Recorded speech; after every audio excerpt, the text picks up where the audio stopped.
Physical chemistry का 5वां lesson हम लोग शुरू करते हैं, सरफेस केमिस्ट्री। सरफेस केमिस्ट्री में 3 सब टॉपिक है। पहला है एडजॉर्प्शन। एडजॉर्प्शन। दूसरा है कोलॉइडल सॉल्यूशन और तीसरा है catalysis.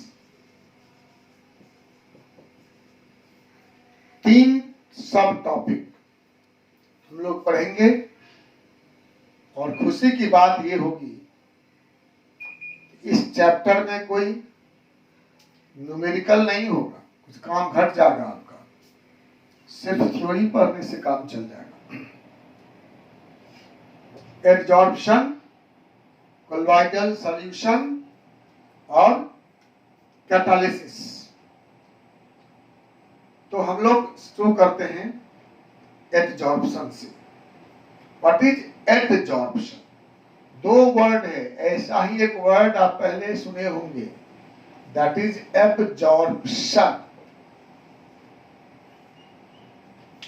What is difference between adsorption and absorption? अभी जो मैंने भाषण दिया ये सभी लोगों ने सुना होगा। कुछ लोगों ने एब्जॉर्ब किया होगा, कुछ लोगों ने एडजॉर्ब किया होगा। जिन लोगों ने एडजॉर्ब किया वो इसके बाद इस पर कोई एक्शन नहीं करेंगे, और जिन्होंने एब्जॉर्ब कर लिया बी ये वाला, उनका स्टाइल आज से बदल जाएगा। पढ़ाई का लाइफ स्टाइल यही अंतर है बी और डी में। जो अपर सरफेस पर रहा वो एडजॉर्प्शन, और जो बल्क में चला गया वह एब्जॉर्प्शन। जो अपर सरफेस पर रहा वो एडजॉर्प्शन डी ये वाला, और जो बल्क में चला गया भीतर वह एब्जॉर्प्शन। जैसे किसी लकड़ी को ऊपर से आप पेंट कर देते हो, जो अपर सरफेस पर रहता है उस पेंट को हटाओगे तो फिर लकड़ी वैसे ही दिखाई देगी। तो ये हुआ एडजॉर्प्शन डी। ये रसगुल्ले में रस कहाँ रहता है? रसगुल्ला में रस कहाँ रहता है? पूरे बॉडी में। वो हुआ एब्जॉर्प्शन। जो पूरे बल्क में होता है वो होता है एब्जॉर्प्शन, और जो सिर्फ सरफेस पे रहता है वो होता है एडजॉर्प्शन। आपके चेहरे पर, अभी आप तो घर से ही पढ़ते हैं, बहुत अच्छी बात है। जब पहले स्कूल जाया करते थे, कोचिंग जाया करते थे, तो सड़क पर उड़ती हुई धूल आपके चेहरे पर आ जाया करता होगा। तो चेहरा पर जो धूल जम गया वो सिर्फ चेहरा के ऊपर है, घर जाके पानी से धो लेंगे वो खत्म हो जाएगा। वो था एडजॉर्प्शन। और जो स्कूल में आपने पढ़ा, जो बात आपके दिमाग के भीतर चला गया वो था एब्जॉर्प्शन। तो हम लोग का टॉपिक एडजॉर्प्शन है, एब्जॉर्प्शन नहीं। ठीक है, कोई दिक्कत? तो एडजॉर्प्शन में क्या हुआ? जिसमें कोई एक सब्सटेंस दूसरे सब्सटेंस के सरफेस पर आकर सेट कर जाता है, लेयर बना लेता है, ऊपरी लेयर पर, ऊपरी सरफेस पर, सब्सटेंस के सरफेस पर लेयर बना लेता है, उसे हम लोग कहते हैं adsorption. The process of setting of a substance,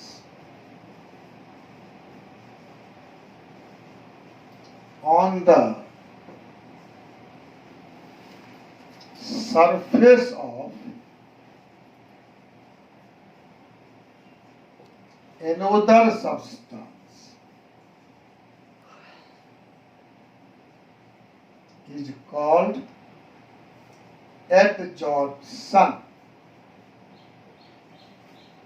Adsorption, setting of a substance on the surface of another substance.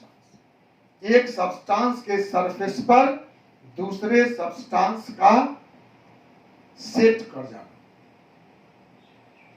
अब सोचिए, हम लोगों को सब्सटेंस 3 स्टेट में मिलता है, सॉलिड स्टेट में, लिक्विड स्टेट में और गैस स्टेट में।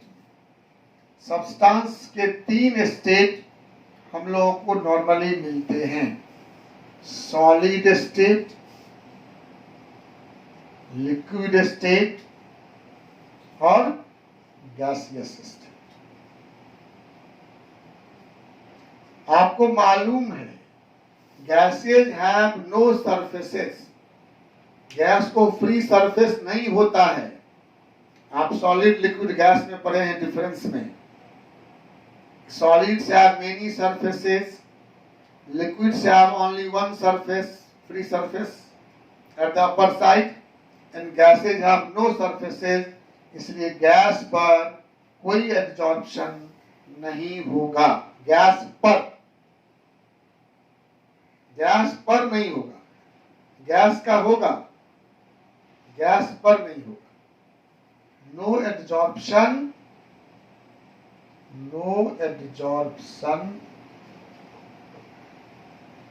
at gas. क्यों? Because gases have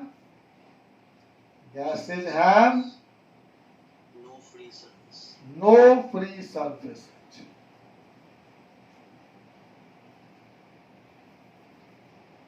गैस को फ्री सरफेस नहीं होते हैं। और 2 बचा, सॉलिड और लिक्विड। लिक्विड को सरफेस तो होता है, उस पर एब्जॉर्प्शन हो सकता है, लेकिन वो एब्जॉर्प्शन बहुत स्टेबल नहीं होता, क्योंकि आप जानते हैं कि लिक्विड में तो मोबिलिटी होती है ज्यादा। तो अपर सरफेस में कुछ अगर जमा भी तो धीरे धीरे वो नीचे चला जाता है, लेकिन होता है। आप इसको घर में कर सकते हो। एक ग्लास में पानी लेकर रख दो घर में,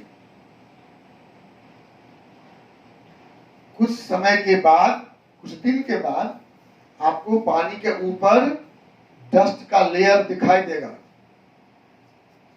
कभी गौर किए हैं?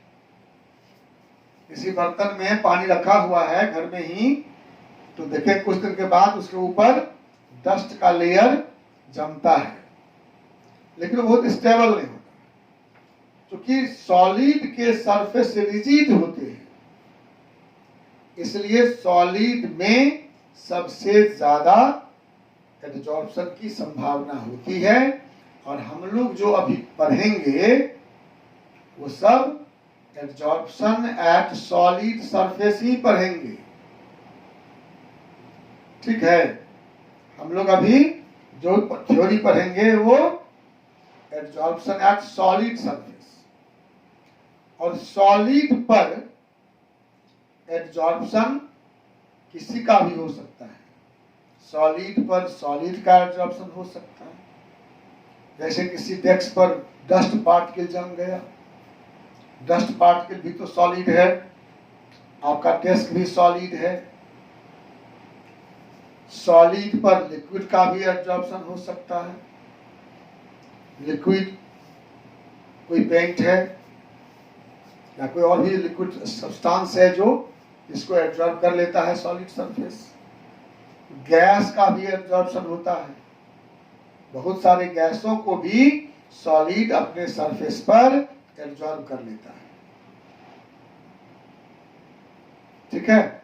तो सॉलिड के सरफेस पर एब्जॉर्प्शन होता है। होता किसका है? सॉलिड का भी। लिक्विड का भी और गैस का। तो जिसके सरफेस पर एडजॉर्प्शन होता है उसे एडजॉर्बेंट कहते हैं, एडजॉर्बेंट। जिसका एडजॉर्प्शन होता है उसको एडजॉर्बेट कहते हैं। दो वर्ड है। तो एडजॉर्प्शन समझ गए आप, किसका होगा समझ गए, किस पर होगा उसको भी समझ गए।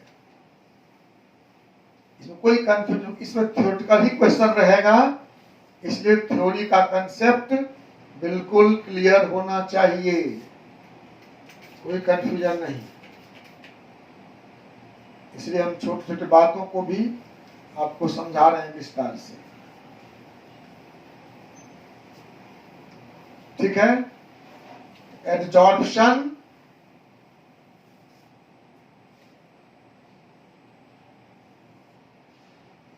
दो कंपोनेंट हुए, एडजॉर्बेंट और एडजॉर्बेट। एडजॉर्बेंट क्या हुआ, जिसके सरफेस पर एडजॉर्प्शन होगा, द सब्सटेंस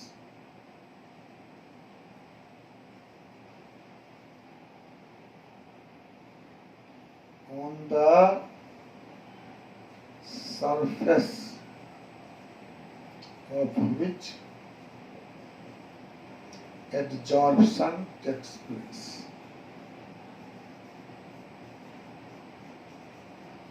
जिसके सरफेस पर एडजॉर्प्शन होगा उसके एग्जाम्पल मेनली होंगे सॉलिड्स और कभी कभी लिक्विड्स भी।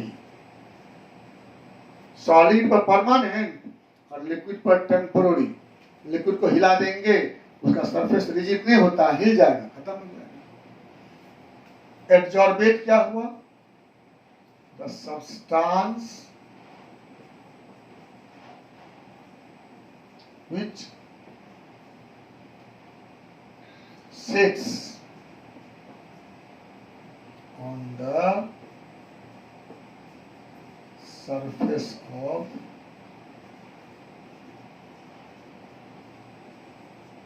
another substance, जो दूसरे सब्सटेंस के सरफेस पर एडजॉर्ब हो जाएगा, सेट हो जाएगा। इसका एग्जाम्पल सॉलिड भी, लिक्विड भी और गैस भी। वैसे अलग बात है कि हम लोग जो थ्योरी पढ़ेंगे अभी वो जनरली गैस के बारे में ही पढ़ेंगे, थोड़ा सा लिक्विड के बारे में पढ़ेंगे। सॉलिड पर सॉलिड के एब्जॉर्प्शन के बारे में हम लोग नहीं पढ़ेंगे। लेकिन आपको कंसेप्ट होना चाहिए कि सॉलिड पर सॉलिड का एब्जॉर्प्शन भी होता है, सॉलिड पर लिक्विड का एब्जॉर्प्शन भी होता है और सॉलिड पर गैस का एब्जॉर्प्शन भी होता है। लेकिन हमारा जो +2 का स्टडी है वह absorption of gases and absorption of liquids on solids तक ही सीमित है। हम लिक्विड सरफेस पर एब्जॉर्प्शन के बारे में भी नहीं पढ़ेंगे इस क्लास में, ठीक है। तो एब्जॉर्बेंट समझ गए, एब्जॉर्बेट समझ गए। एब्जॉर्बेंट क्या हुआ, एब्जॉर्बेंट हुआ जिसके सरफेस पर एब्जॉर्प्शन होगा। और एब्जॉर्बेंट क्या हुआ, सॉरी एब्जॉर्बेंट क्या हुआ, जिसके सरफेस पर एब्जॉर्प्शन होगा। और एब्जॉर्बेट क्या हुआ, जो एब्जॉर्ब होगा, जो दूसरे के सरफेस पर एब्जॉर्ब होगा वो एब्जॉर्बेट, और जिस पर होगा वो एब्जॉर्बेंट। जैसे अगर डस्ट पार्टिकल आपके चेहरे पर बैठ गया तो आप हुए एब्जॉर्बेंट और डस्ट हुआ एब्जॉर्बेट। जैसे आप कोई क्रीम लगा लिए सब चेहरे पर, क्रीम लगा लेते हैं तो आप हुए एब्जॉर्बेट, एब्जॉर्बेंट, और क्रीम हुआ एब्जॉर्बेट। लकड़ी पर पेंट कर दिए तो लकड़ी क्या हुआ, एब्जॉर्बेंट, और पेंट क्या हुआ, एब्जॉर्बेट। ठीक है।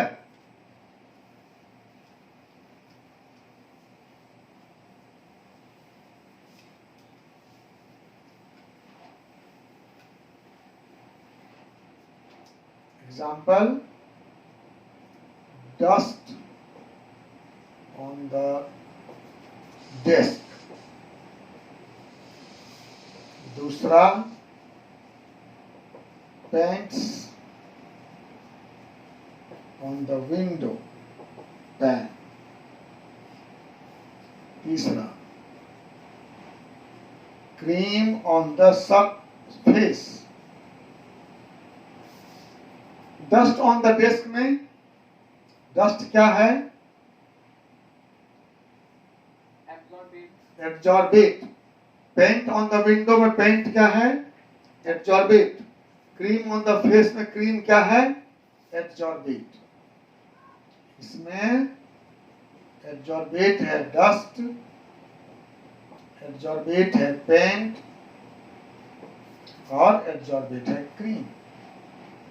जो एब्जॉर्ब हुआ है वह किस पर है? किसके सरफेस पर सेट कर गया है? डेस्क है एब्जॉर्बेंट, विंडो पैन है एब्जॉर्बेंट और आपका फेस है एब्जॉर्बेंट।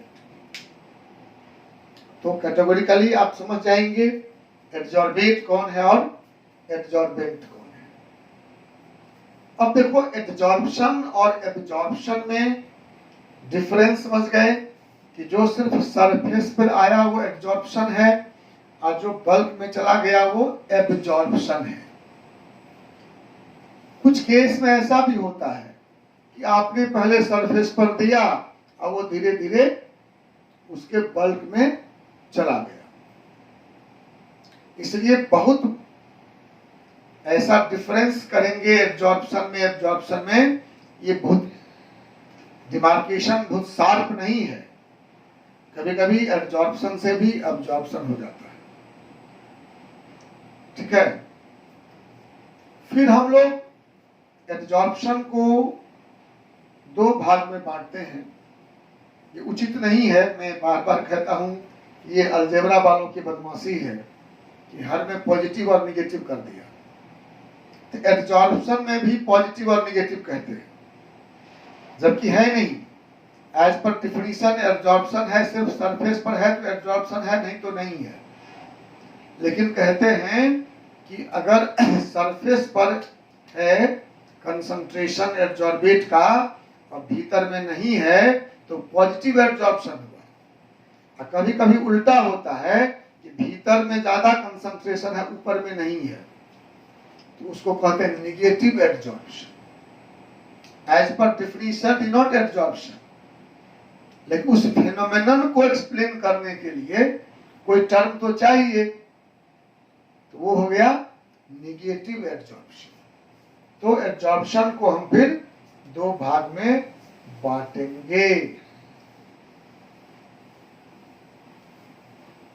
पॉजिटिव एब्जॉर्प्शन और निगेटिव एब्जॉर्प्शन।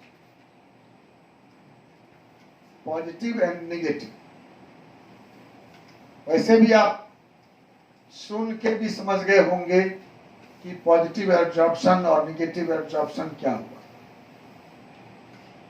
एब्जॉर्प्शन को फिर बांटते हैं दो भाग में, पॉजिटिव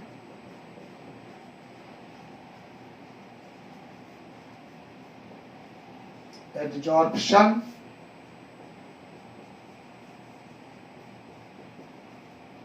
और negative absorption. Positive absorption and negative absorption. Positive क्या हुआ? जहां पर सरफेस पर ज्यादा है, भीतर नहीं है या कम है। निगेटिव क्या हुआ? जहां भीतर में ज्यादा है और सरफेस पर कम है या नहीं है। Concentration of adsorbate is higher on the surface than in the bulk. Negative क्या हुआ? Concentration of adsorbent is higher in the bulk than on the surface. Bulk में ज्यादा है, सरफेस पर कम है। कभी कभी आप गौर किए होंगे, कोई ऐसी वस्तु आपके घर में हो, मुरब्बा, मुरब्बा देखे हो कभी जीवन में? देखे हो?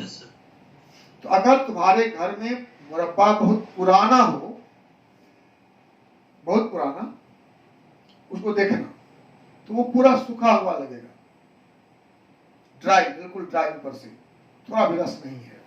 और उसको तोड़ेंगे तो हो सकता है बीच में रस हो, भीतर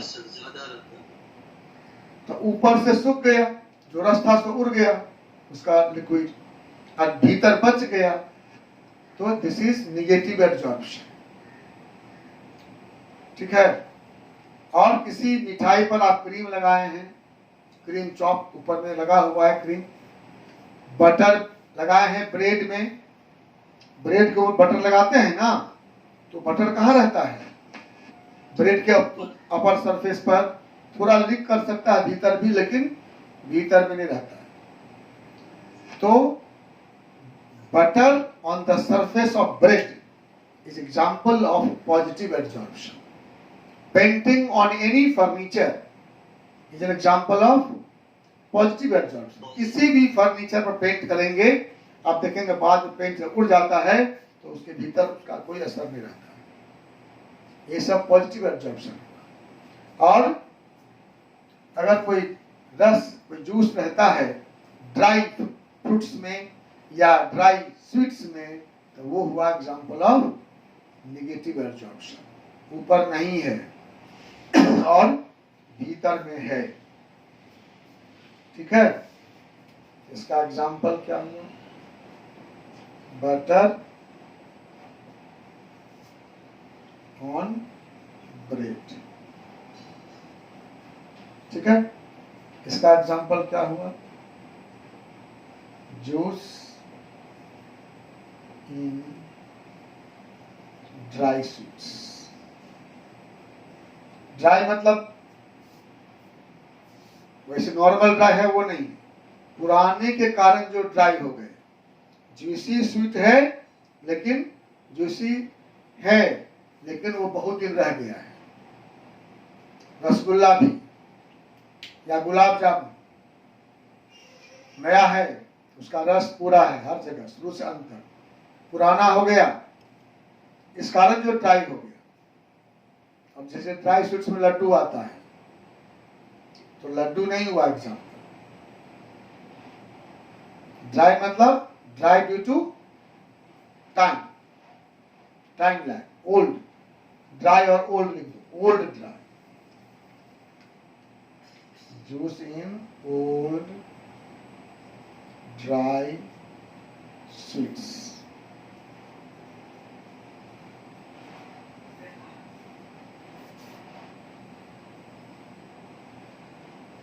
बहुत अच्छा एग्जाम्पल नहीं है लेकिन समझने के लिए एग्जाम्पल है जलेबी। देखें जलेबी कभी? खाएंगे ना? जलेबी खाए भी हैं। तो जलेबी में कहाँ रहता है रस ज्यादा, बाहर में कि भीतर? अंदर ज्यादा रहता है, बाहर कम रहता है। तो jalebi is not an example of absorption, but you can take concept of that कि जलेबी में भीतर रस ज्यादा होता है और सरफेस पर कम होता है। तो इसी तरह से कहीं अगर ऊपरी सरफेस पर एड्जॉर्बेट कम है और भीतर में ज्यादा है, तो वो हो गया नेगेटिव एड्जॉर्प्शन। ठीक है, तो एड्जॉर्प्शन हुआ setting of substance on the surface of another substance, इसका डेफिनेशन है। दो कंपोनेंट हुए, एड्जॉर्बेट एड्जॉर्बेंट, जिसके सरफेस पर एड्जॉर्प्शन हुआ एड्जॉर्बेंट, जो सेट हुआ वो एड्जॉर्बेट, और तीसरा हुआ नेगेटिव एंड पॉजिटिव, जिसमें सरफेस पर ज्यादा कंसंट्रेशन एड्जॉर्बेट का है, बल्क में कम है, वो पॉजिटिव एड्जॉर्प्शन, और जहां बल्क में ज्यादा है सरफेस पर कम है वहां नेगेटिव एड्जॉर्प्शन। लेकिन सिंपली जब एड्जॉर्प्शन की बात करेंगे इसका मतलब पॉजिटिव एड्जॉर्प्शन। ठीक है, चलिए बोलिए, बोलते रहो। हाँ सर, वो पॉजिटिव एडॉप्शन और नेगेटिव एडॉप्शन क्या है? किसी किसी केस में इंटरकन्वर्टेबल भी होते हैं। हाँ, व्हाई नॉट। तो सर कोई तो ऐसा फिर वो मतलब सिचुएशन आएगा जिसमें दोनों केस मतलब बराबर हो जाएगा, मतलब कंसंट्रेशन आउटसाइड और इनसाइड दोनों बराबर होगा, क्या बराबर हो गया तो एब्जॉर्प्शन हो गया। हाँ, वेरी गुड क्वेश्चन। जब ये दोनों कंसंट्रेशन इक्वल हो गया then that is case of absorption, तब वो एब्जॉर्प्शन नहीं रहा। जब तक डिफरेंट है बल्क में और ऊपर में सरफेस पर, तब तक वो एब्जॉर्प्शन है। And when the concentration of absorbent becomes equal, then it becomes absorption। ठीक है, और बोलिए। दूसरा करते हैं क्लासिफिकेशन हम लोग एब्जॉर्प्शन का, जिसको डिटेल में कल पढ़ेंगे। वो है फिजिकल और केमिकल।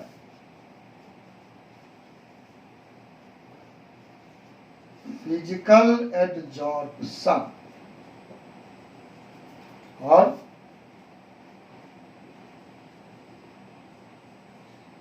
Chemical absorption.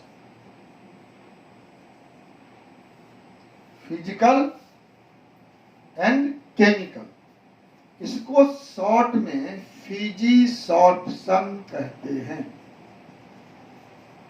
आजकल तो शॉर्टकट का जमाना है, सब कुछ शॉर्ट में बोलते हैं हम लोग। इसको chemisorption, physical adsorption means physisorption और chemical adsorption means chemisorption. And I hope कि आप इसके वर्ड से समझ गए होंगे कि फिजिसॉर्प्शन और केमिसॉर्प्शन क्या चीज है। फिजिकल, फिजिकल जहां पर फिजिकल फोर्स है वो फिजिसॉर्प्शन है, और जहां केमिकल फोर्स है वह केमिसॉर्प्शन है। Physical force means no chemical bond, जहां कोई केमिकल बॉन्ड नहीं बना वो फिजिसॉर्प्शन है, और जहां केमिकल बॉन्ड बना है वो केमिसॉर्प्शन है। आपका दोस्त जो है वो फिजिसॉर्प्शन है, और आपका भाई जो है, बहन है, माँ बाप हैं, वो केमिसॉर्प्शन है। वहां तक बॉन्ड है, रिलेशन है नहीं। तो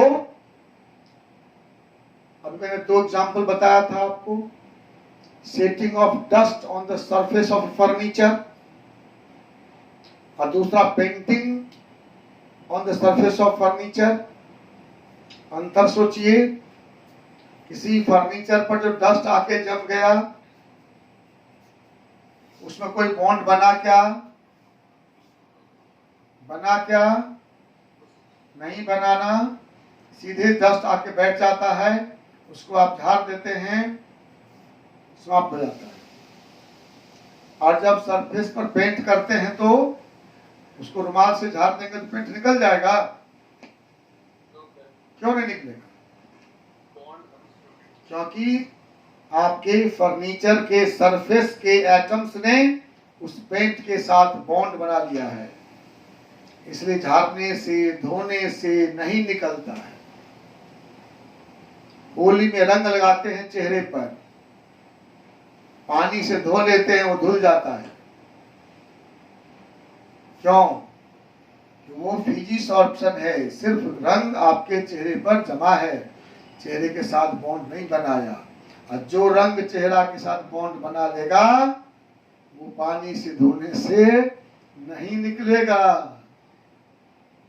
है ना। हाँ, तो फिजिकल एब्जॉर्प्शन क्या हुआ, जहां पर फिजिकल मतलब कोई केमिकल बॉन्ड नहीं बना, setting of dust on a wooden furniture. और इसमें क्या होगा example, setting of paint on a wooden furniture. लकड़ी के फर्नीचर पर धूल जम गया है, वो फिजिसॉर्प्शन है, और पेंट कर दिए हैं, वो केमिसॉर्प्शन है। कपड़ा, जो कपड़े आप पहनते हैं उसमें रंग लगा हुआ है, उसको झाड़ के देखिए रंग निकलता है क्या, पानी में धोकर देखिए रंग निकलता है क्या, नहीं ना। क्यों? कि कपड़े के फाइबर ने रंग के साथ केमिकल बॉन्ड बना लिया है, वैसे नहीं निकलेगा। कुछ कपड़े ऐसे होते हैं, लेकिन अब तो नहीं होते हैं, काफी डेवलप कर गया, लेकिन हम लोग जब बचपन में थे तो ऐसे कपड़े होते थे कि कपड़ा को लाए बाजार से, एक दिन पहने और पानी में धोए तो उसका रंग चला गया। क्यों होता था ऐसा? क्योंकि वह रंग कपड़े के फाइबर के साथ कोई केमिकल बॉन्ड नहीं बनाता था, तो वैसे रंग चढ़ गया, ऊपर में चढ़ा हुआ है, पानी में धो दिए तो चला गया, फिजिसॉर्प्शन था।